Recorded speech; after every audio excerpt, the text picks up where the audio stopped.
Live streaming. Okay.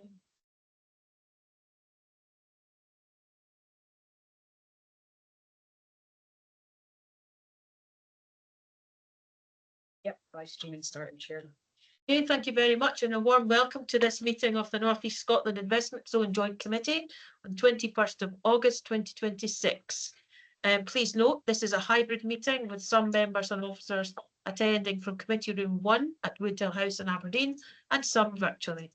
The meeting will be live streamed and the recording of the public part of the meeting will be published online for public viewing after the meeting. Can all virtual attendees please activate your cameras for the duration of the meeting where possible? If members wish to speak at any point, please use the raise hand function, or if you're unable to do so, please state your name and request to speak, and I will bring you in at the appropriate time. Please do not use the chat facility while we're in the meeting. If any members lose connection during this meeting, please take action to rejoin yourself, failing which you can alert the committee officer, Ms. Pratt, by separate chat message. If you have any technical issues, support will be available from an IT officer, who's Mr. McIntosh today. So with that, can I ask please, Ms. Pratt, if you can take Cedric by roll call. Thank you. Chair. I'll start off with apologies. We have apologies from Councillor McClellan, with Councillor Radley substituting. Apologies from Professor Olivier, with Professor Fife substituted. And we have Mr. Modest here as substitute member for Opportunity North East. I'll now run through the sediment via roll call. If members could please let me know if they're present. Councillor Sterling. Councillor Adams. Present. Councillor Petrie. Here. Councillor Allard. Present. Councillor Radley. Here. Councillor Yule. Present. Mr. Morris. Present. Professor Edwards. Present. Professor Fife. Present. And our two non-voting members, Ruben Aitken Present. and Maggie McGinley. Present. Thank you. Chair, all members present. Thank you very much indeed. And can I ask members, please, if you have any declarations of interest or a transparency statement? If you indicate, I'll bring you in. Don't see any indications, so therefore they're, oh, sorry. Maggie, please. Maggie McGinley. Thank you, Chair. Just to note, while I'm a non-voting member, ETZ Limited, my organisation, is the project lead for two of the projects being discussed today. The NESA business case, the National Energy Skills Accelerator, so we're a partner in that project with others, and also the Supply Chain Pathway and Challenge Fund programme, we're the project lead for that project. So will you be taking part in the discussion? I had intended, but Yeah, no, that's fine. It's just that we can record it's a transparency statement rather than a conflict of interest. That's fine. Thank you. So you will stay in the meeting and take part. Okay, thank you very much. And thank you very much indeed. I don't see any other indications. So we'll move then to item 2 on the agenda. Oh, sorry, Professor Fife, did you have your hand up? Yeah, sorry, just to say that RGU were a partner in the National Energy Skills Accelerator. So that is a transparency statement. You'll stay and take part. Yes. Yes, yes, okay, thank you. Professor Edwards? Exactly the same transparency statement from me, Chair, but I will stay in the meeting. Thank you very much indeed. That will be recorded. Thank you. So now I don't see any other indications. Apologies for that. And we'll move then to item 2A, which is the public sector equality duty. And I would ask that the Joint Committee have due regard to the need to eliminate discrimination, harassment and victimisation, to advance equality of opportunity between those who share a protected characteristic and those who do not share it, and foster good relations between those who share a protected characteristic and persons who do not share it. and where there's an integrated impact assessment, that you take that into account when making a decision. Can we agree that, please? Great, thank you very much. Item 2B then is the exempt information. And it'd be my intention to take items 5, 6 and 7 in private session with public and press excluded. If you don't agree, if you can indicate, and I'll bring you in. Yeah. That's agreed. Okay, thank you very much. And just before we go into the minute, it'd be my intention to take item 7 where item 5 is indicated. It's to allow those who are presenting the opportunity to meet other commitments. So I will take item 7, then item 5, and then item 6. Okay, joint committee agree? Yeah.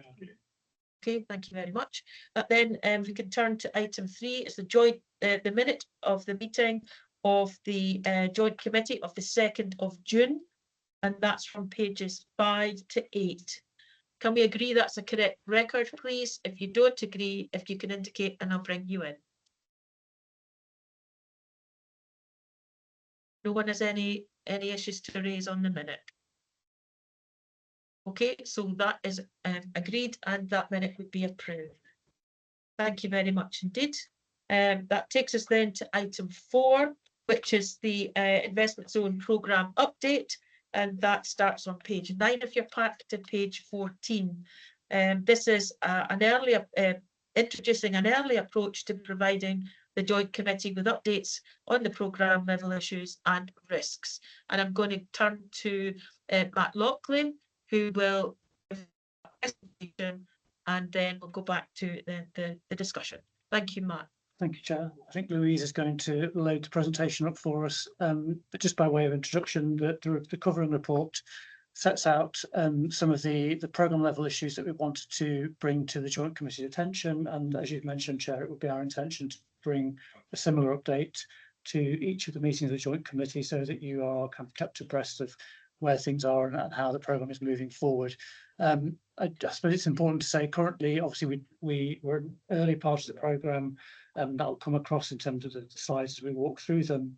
But as the programme develops, we expect this kind of dashboard and slide deck to evolve, and for us to be able to bring back to you much more information on performance, outputs and finance and so on. But as things stand, this is very much a snapshot of where we are with the programme at the current point in time. So this first slide gives a high-level overview of where we are with the investment zone programme. We currently have 16 projects in the portfolio, 13 business cases have been received, and they are progressing through various points of the programme cycle. I'll be able to explain a bit more about that in the next slide. While the programme continues to move forward at some pace, and I should say thanks to all the project sponsors who are involved in providing business cases and working through those with us, we do have some fairly substantial risks highlighted in the middle here, which I'll come on to in a bit more detail. And they are particularly significant in terms of being able to move the programme forward. These risks are interrelated, they influence approvals, our ability to mobilise and our ability to draw down funding across the wider portfolio. Alongside programme assurance activity, we're also making progress as a programme management office and accountable body and programme board with enabling activity for the investment zone. So we have an update today on the skills fund, which I'll come on to in the slide deck. We're moving forward with tax site operations. Business development activity is starting to kind of ramp up. And we're also looking at how we develop a future digital platform and comms infrastructure so that we're much more kind of outward facing in terms of the work of the investment zone. I think the key message today is that the programme remains on track in terms of its overall allocation. Active management of these strategic risks will be really important, and joint committee ownership and leadership of some of our responses to these risks will be critical in terms of being able to move that forward. So in terms of where we are now, this is the kind of the status update of the 16 business cases that we have, projects that we have. So 2 were approved in June, and we are just on the verge of concluding grant agreements with those 2 projects that were approved in June. We have 8 business cases coming forward for joint committee approval, so 3 of which will be today and 5 in the September cycle. 2 business cases are in the assurance phase, so we have those in and are being assured and working through the programme board now. And we had 1 further business case submitted earlier this week. So we only have 3 outstanding, and they are scheduled to be later in the programme. So they're not delayed, they are scheduled to be submitted in a future cycle, probably later this year and into next year. So in terms of that business case portfolio, they're largely on track. So 75% of the business cases are in and moving through the assurance process. I think the thing to flag here, I guess, is that there have been some delays to the approval process, and again, we'll come on to that in terms of some of the strategic risks, but the approval process has potentially been slightly delayed by some of the complexities and challenges that we'll come on to, and making sure that we have clarity about how we resolve some of those, both locally through the kind of accountable body, but also through the engagement that we have with government. I think the important thing also to state with this slide is that we are midway through year 2 of a 10-year programme, and it's probably important to restate that. I know that joint committee members are fully aware, but we're midway through year 2, so obviously the time period for delivery is becoming shorter as we move forward. Okay, next slide, Louise. Thank you. So the first strategic risk that we're facing into at the moment is a kind of a misclassification of capital and revenue. The emerging funding profile as we're receiving business cases and we're working through them is appearing to be more revenue-led and heavily revenue than capital. And obviously we have a fixed capital revenue balance from the government of 60-40, 60% capital and 40% revenue, and that is fixed annually and at programme level. And the government has been quite clear that there is no movement on those numbers. So that's the parameters that we have to work within. And you can see on the second bar on this slide that the actual profile is almost a reverse of that, not quite a full reverse, but 55% revenue and 44% capital. So we have a circa £19 million mismatch of costs that are being capitalised that we, from an accountable body point of view, consider to be revenue. So this matters because obviously it constrains the programme's ability to support some capital intensive activity, particularly in innovation and research. It could require projects to be restructured and reprofiled, and also it creates a programme-wide dependency across approvals, given that we have a mixed and blended portfolio of capital and revenue projects. We have very few projects that are solely capital and solely revenue. The vast majority are blended. So working through all of this and understanding how consequences of moving things around is really important from a programme management perspective. This is a key issue for us as both an accountable body, but also programme board and joint committee important. I think that we have clarity on this and ownership of these issues and can lead those kind of engagements that we require with government and that the conversations that we need to have about options in terms of addressing some of these issues and how we find solutions.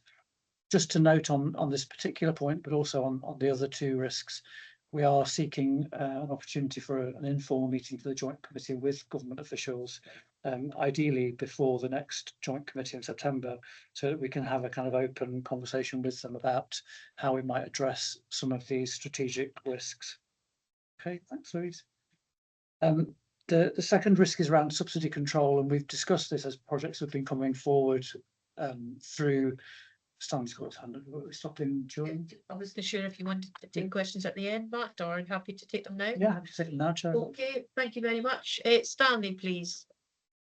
Thank you, Chair. I'm just curious of who actually decides what is capital and what is not. What is it? HMR Treasury rules, or is it? How's that actually decided? Can I ask Mrs. Beattie, the Section 95 officer, please to come in? Mary. Yes, so I'm compelled to comply with the investment zone grant conditions, HMR Treasury guidance, and I'm also compelled to comply with the SIPFA financial code that applies to all local authorities. And that's underpinned by the international finance regulations that most external bodies comply with as well. So ultimately, it's me that decides, referring to all of this guidance. And I guess that it would be, is it too much to then share what is and is not I could classed as capital? I can certainly circulate a briefing note round committee. Okay, it'd If just that be makes sense. interesting to know what is. Yeah, we can certainly get that done, Stanley, no problem at all. Thank you, Chair. Mary will circulate at that note to members.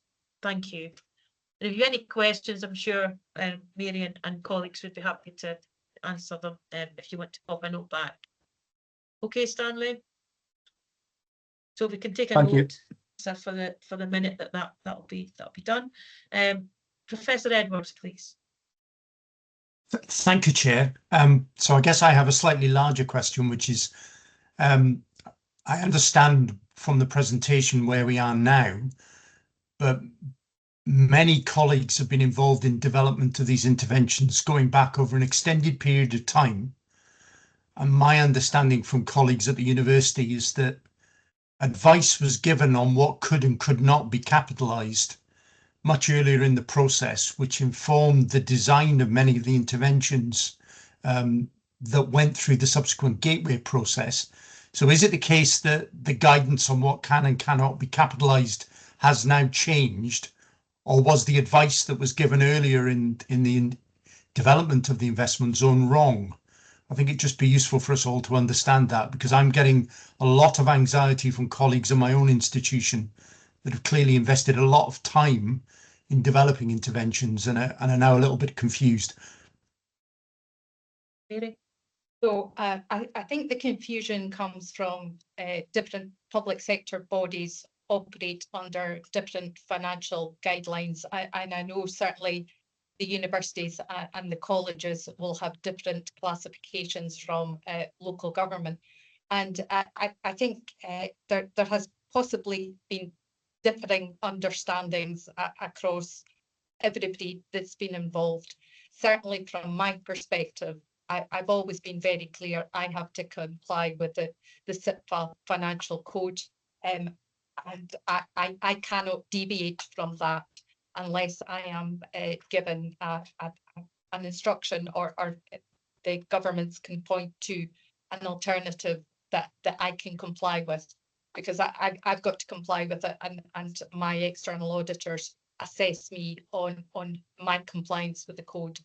So I think the challenge is that different public sector bodies are operating under different guidance, but ultimately we have to follow local authority guidance. I think the briefing note that Mary will circulate will set all of that out much more clearly. Yeah. And so that will be circulated. But Matt, do you want to come back in on No, Prof Edwards? very cool. Okay, would you like to come back? I Mr. guess, Edwards, yes, thank you. Thanks, Chair. It were really helpful to have that guidance note, I think, to give us that clarity. I guess it just would have been helpful to perhaps if we'd all had the guidance note much earlier in the process, so we had the one single source of truth, because I think clearly that's been the problem, is that different organisations have been operating with a different interpretation of what could and could not be capitalised. So it'd be really helpful to have that, but clearly with hindsight, it would have been helpful if we perhaps had it a little bit earlier. can I ask Matt, Mr Lockley and Mr Bremner to comment on that, please? Matt? I think the development process, and if we look back, over the last 3 years of this development process, there have been different arrangements in terms of who is leading the development process, and I think that advice hadn't been consistent, and it certainly didn't come from the accountable body throughout that process. I think the accountable body has been clear since the role was taken on in terms of its interpretation and the rules it's working under. But I think earlier in the process there were different advisors and consultants involved in supporting business case development, and each of them bring their own interpretation, I think, in terms of how flexible these rules are. So I think that may explain the point that Professor Edwards is making. I think that's very helpful. Mr. Brenner, Mark, please. Yeah, just as Beatty said as well, that it's subject to what's in the grant agreement, and we received the MOU very late in the programme development, so that was kind of earlier this year after these discussions, the gateway process had been completed. Yeah. So hopefully that clarifies where we've been. Paul, Mr. Macari, please. Yeah, thanks, Chair. Professor Edwards was in the same meeting and asked the same questions. I remember as we chaired the officer working group, as well as when we were meeting with government, to ask specific questions on the definitions of capital and revenue as part of the gateway process. And as Martin's highlighted, what we were told at the gateway process from the revolving door of civil servants who were involved didn't translate into what the grant agreement was. And unfortunately, that's kind of where we are. And what we now know is that the definitions that they were giving us during the gateway process were based on very loose guiding principles, but are in no way committed into legislation or regulation from either a UK or Scottish government perspective or from the local government perspective. But what I would say is we are speaking to, for example, Glasgow investment zone, we are speaking to the free ports, and they're finding themselves in the same situation whereby there are guiding principles around the definitions of capital and revenue that the government have been using, but they're not binding insofar as they're not committed into a contract between the accountable body and government, and therefore the accountable body, being the local authority, is bound to the SITFA definitions, which is what's been outlined by Mrs. Beattie. Thanks, Chair. Thank you very much again for that clarification. Professor Fife, please. Thank you, Chair. And I suppose the first thing to say is that, I really welcome the work that's been done by the Project Management Office and Aberdeenshire Council to resolve the issue around capital and revenue. But I suppose also just wanted to echo the point made by Professor Edwards, about the amount of work that's been done by colleagues, within universities who are particularly affected by this situation, and also I suppose just to emphasise that it isn't just something that affects individual interventions, that there's so much interdependence between these different projects that the kind of effect of this kind of extends across a number of projects rather than just one or two. But as I say, hopefully some kind of resolution can be reached, and we really appreciate the efforts that are being made to do this in discussions with government. Thank you very much. That's appreciated. Thank you. And I've got Mr. Morris Stanley, please. Thank you, Chair. I just wondered if there was any precedent set with the likes of the Aberdeen City regional deal for treatment of capital. Is it exactly the same? Can I ask Mrs. Beattie if you can comment, please? The city region deal had different grant conditions. I've got to comply with the North East Investment Zone grant conditions. So I think comparing to city region deal isn't particularly helpful, unfortunately. Okay, Stanley. Thank you. Okay, thank you. Councillor Allard, Christian, please. Yeah, thanks very much. And thanks very much for your contribution. I think it shows where we are. It's still a difficult place, and there is a lot of risk about. There's incertitude, and my approach to people who have worked very hard on this project and thinking that they either been signed off or either been approved, or we're going to approve them today. On all of them, it says very clearly that it's due to satisfaction of Aberdeenshire Council Head of Finance after we approve them. So things can still happen. You've heard already Matt talking about a meeting with government, which absolutely have to happen before the next meeting. I think really on 1.2.1, we talk about a committee in the future, like 1.2.2. I think it should be the next committee meeting, because I think it's not fair on a lot of people around the table having that amount of uncertainty about what's going to happen next, particularly on the balance between capital and revenue, because what we have today between capital and revenue is maybe not what's going to be found out once maybe we'll finish up all the work. So there is a lot of uncertainty around. I would Chair, would like to say, first of all, my apologies for people maybe not understanding or not being transparent enough about it. But I will add something else as well. I will say that the timing of all this project might be compromised at one point or another. So we need to be very careful about all that. Our conversation with government are very, very important to try to solidify all these things. We are approving things under special conditions, so these conditions are still there. Hopefully we'll get there, Chair, but I do hear a lot of worrying around the table, and I do share that risk. Thank you very much. I think undoubtedly there are risks, but absolutely we need to impress upon the government that we need to meet. And I know that Matt has been active, proactive in trying to get a date in the diary for Chair, Vice Chair, and I don't know, Stanley, I'm sure you'd be happy to join us to represent the joint committee. If Absolutely. yeah, okay. So it'd be that if members are minded to agree that the Christian, myself and Stanley would be those who would represent the joint committee at that meeting. But I would also perhaps disagree with my vice chair, sorry. I don't think transparency comes into question here.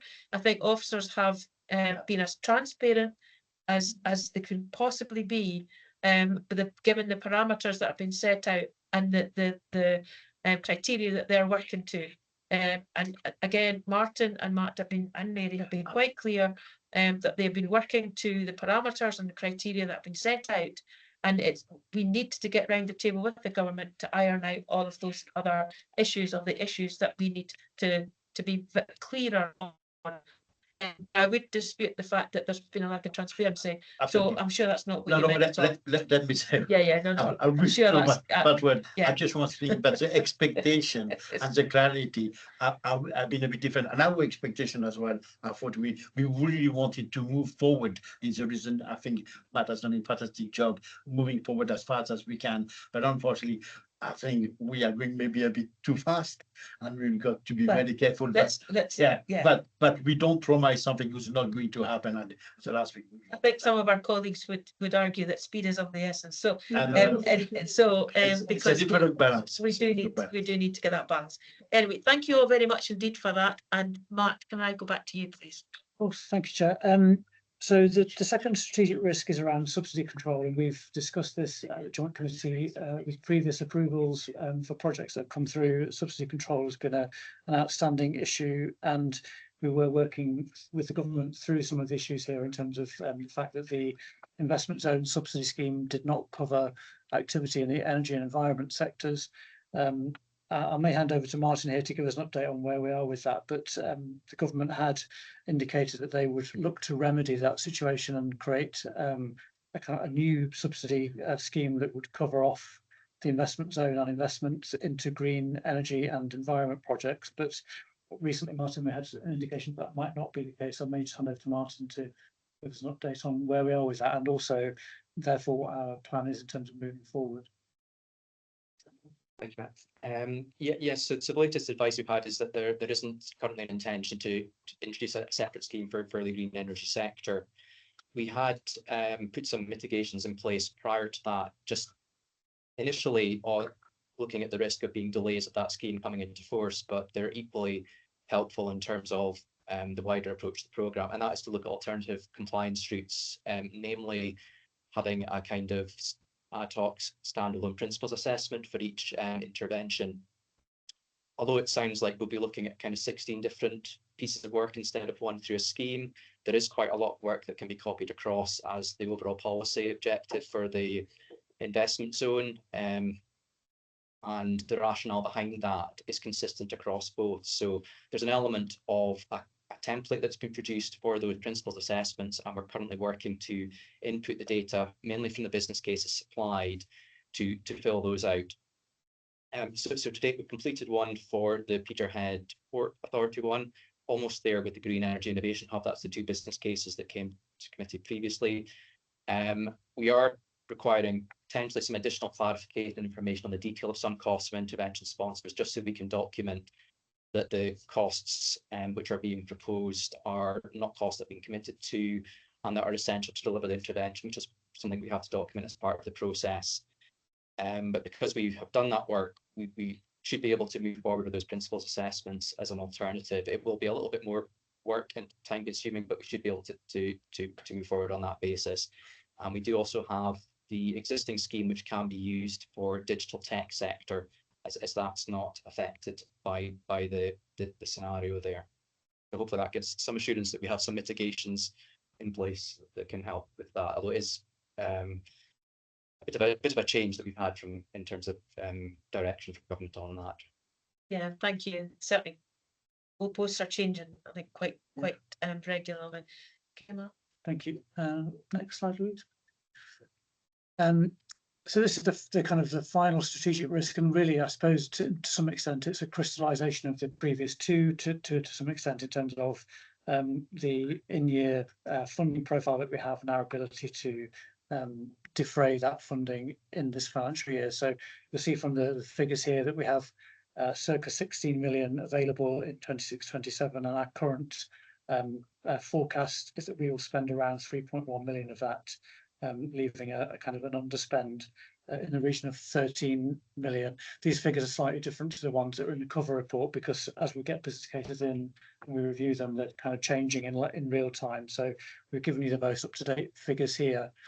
We have as part of the MOU with the government, we have a tolerance carry forward of 30%, which on the basis of these numbers would be around 4 million, which we can carry forward. So clearly that leaves us with a potential figure of approximately 9 million at risk, unless we can agree a carry forward approach with the government. The governments have been open to a conversation about reprofiling and dealing with the carry forward and underspend, but their kind of ask of the Joint Committee and the Programme Board is that we have a credible plan to deal with that.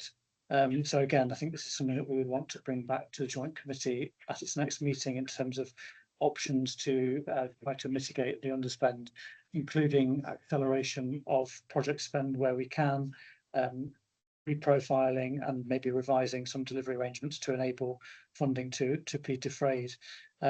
The ownership of this risk really sits with the Programme Board, I think, and the accountable body, and the PMO and finance teams in terms of figuring out ways of addressing the situation. But clearly we wanted to bring the Joint Committee up to speed with the level of risk that might be in front of us here.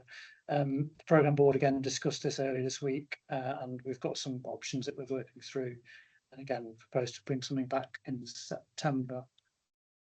With hands up. Thank you. Do you want to complete your presentation? Yeah, so next slide, please. I will come back to you, Maggie and Stanley, but I just think we need to get through the presentation. So just a couple of slides to go. This is just a reminder really that the tax sites are live. They have been since the end of February. They were designated by the government. We have three, one that cuts across the ETZ sites in Aberdeen City and the other two in Peterhead. Really just to let Joint Committee know that we are fielding a number of investor inquiries across all three sites. The tax site operations group, which is part of the investment zone governance, is operational, up and running. So as I say, quite a lot of investor activity, which we're actively tracking with Invest Aberdeen and our partners. Some companies are already located on ETZ sites in Aberdeen City, so we're working with those companies to make sure they can access the reliefs and incentives that are available to them. So that was just really to give you an update to say that things are moving on the tax sites, and I think that activity will only continue to ramp up as we get more kind of externally facing publicity. On the Skills Fund, the Joint Committee approved the MOU for the Skills Fund last time round. So this is a £5 million fund, additional fund from the Scottish Government to sit alongside the main investment zone fund. And again, just to give you a very brief update, we've consulted with the Regional Learning and Skills Partnership in June, and bearing in mind their feedback and some kind of programme structural issues that we've been kind of getting down on paper, we intend to soft launch the Skills Fund this next week, actually, at the Regional Learning and Skills Partnership. We've got application processes and so on all set up. So we intend to, as I say, do some PR around that probably in the coming weeks. We've got the Regional Learning Skills Partnership next week, so we will use that as a soft launch, and then more formally thereafter, with a view to projects starting in January 2027 for a kind of initial three-year period. And that's how we've structured that one. And the final slide, I think, is just to, again, give you a bit of an update on some of the enabling activity. So we're working through the comms and marketing framework that was developed by Menz and Gill, and Louise has been doing some work on how that might translate into kind of marketing collateral and web content. So we're just finalising a procurement exercise to go out and procure hopefully a kind of website and associated portals to enable partners and joint committee and project sponsors to engage kind of actively and interactively with the investment zone. That's the slide deck. Thank you very much indeed. And the slides will be circulated to the joint committee for your information. So thank you for that.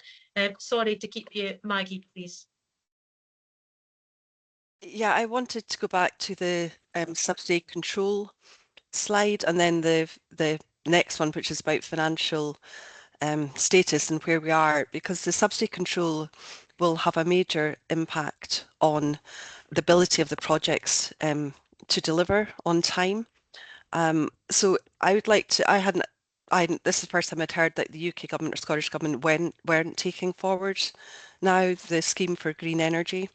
Obviously this investment zone is about green energy and digital technology, so that is a major issue.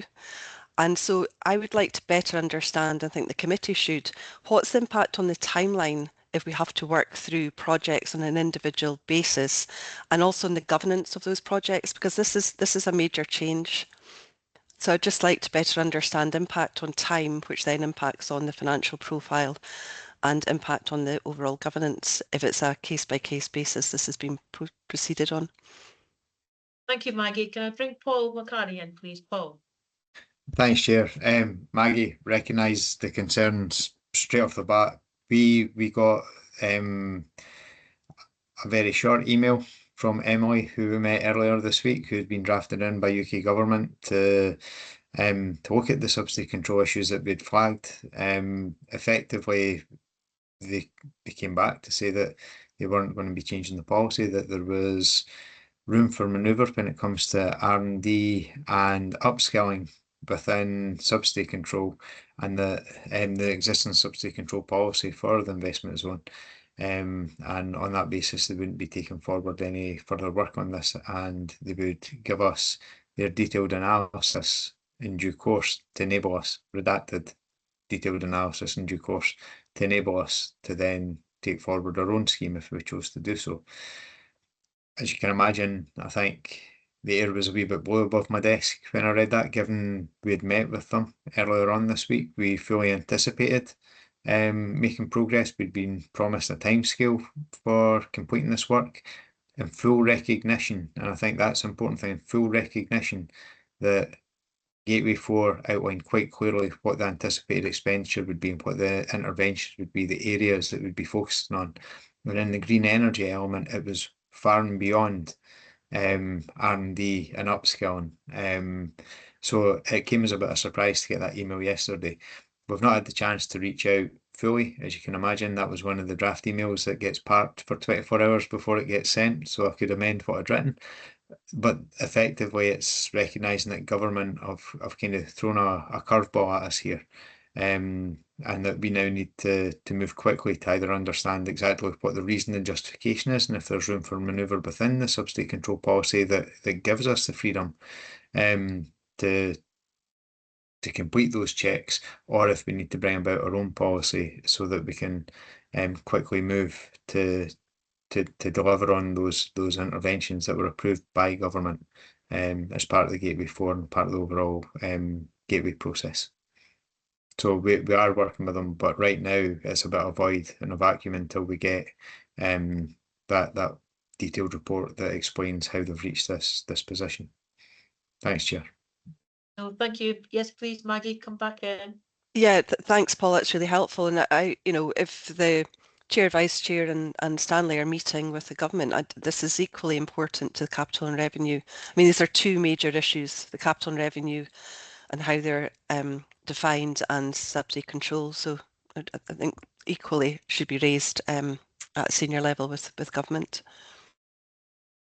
Yeah, I think it would be helpful to have, you know, if any members of the joint committee wish us to raise any particular issue, if you could feed that into Matt, and we can construct an agenda, and definitely take notes from yourselves as to what you wish to have raised. So I think that would be most helpful. Okay, Maggie. You could see that things are happening. Yeah, thank you. Know, things are happening on a daily basis almost, and it's you know, it's difficult to keep up for everybody. So but please, if you want to feed into Matt any issues that you wish to be raised with government, please do that. Stanley, you had your hand up. Do you want to come in? Thank you, Chair. No, I think it was answered by Paul on his when he spoke. So thank you. Okay, thank you very much. Councillor Allard, Christian, please. Yeah, want to reassure Maggie that I'm the same position when she's in regarding the changing on energy. It's a huge big blow. We really need to address this, and it's as important as the disparity between revenue and capital. So I just want to reassure Maggie that that's going to be definitely part of the conversation. Yeah, we'll collate all these concerns absolutely and take them forward. Okay, thank you very much. I don't see any other hands, but if I'm not seeing you, please shout. Okay, nobody's shouting at me, so I don't see any other indications. So can we go back then? Oh, sorry, Matt, do you want to? I just wanted to acknowledge my thanks to Louise in particular, and also Suzanne, for pulling these slides together, because there's an awful lot of data sitting behind all of this, and we're trying to kind of make it useful. So I'm really keen offline to get feedback from joint committee members as to how useful the presentation is. As I said, it will evolve as we get further into the programme, but we're trying to kind of make something that's useful for you and gives you the type of information that you want. So just note those thanks as well. Again, thank you very much, and thank you, Louise. But I think if members do wish to feed in and to make any comments around the actual presentation, then again, Matt would be happy to hear from you. Is that the type of information you require? Is in the format that you would like? But as we evolve, I suspect there'll be more. But happy to hear from members if you wish to comment on any of the presentation and its content.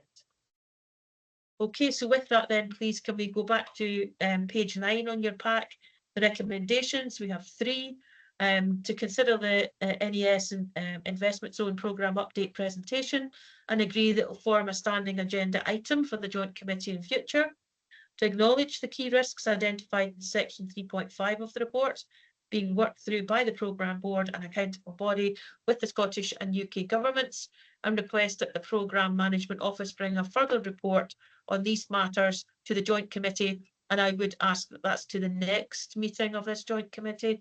So rather than future meeting, if we can be specific and bring it forward to the next meeting, and acknowledge a number of the key risks identified in paragraph 3.5 of the report, which have direct implications for business cases put forward for approval to the joint committee at this meeting. So with that, are we content to agree the recommendations, please? With that change at 1.2.2, and that's agreed. Okay, thank you all very much indeed, and thanks very much to the team for your presentation, and thank you for your questions. So I can now confirm the public section of the meeting has concluded, and we'll now go into private session to consider items 5, 6 and 7. Can I ask please that Ms Pratt, you stop the recording in the live stream